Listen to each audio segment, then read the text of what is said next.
ይቀናል ልጁ ማለት ነው። በሰይጣን ብቻ ነው የማይቀናው። እሱም ማለት ነው።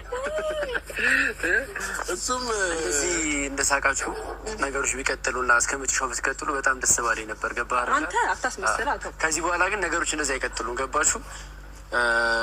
ሜሪ ስታ ነገሮችን ላታርግ ትችላለች። ስታ ነገሮችን ላታርግ ትችላለች።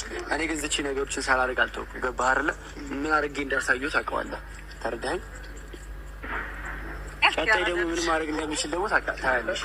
ጓደኞቹ መጡ ብለህ ዛኔ ጓደኞቹ መጡ። የምር ቆይ ታሳያቸዋለህ። ካሜራ ማን ያው ይሄ ወደዚህ በኩል ያለው ወንድሙ ነው። ወንድም ነው እንደኛ ቀራ ነው። እዚህ መኖርህን አውቀው ነው። ገባህ? አስመራውን የመጡት እንደዚህማ ፊት አትንሳቸው። ለምን አንተ ግን ሰው ታስቀይማለህ? ምንም ቢሆን አብሮ አደግህ ናቸው። ገባህ? ጓደኛ ይላቸው ጓደኛ ያዩክ ነው ደግሞ ይልቅ 10 ይዙራ ታያለሽ። አየሁ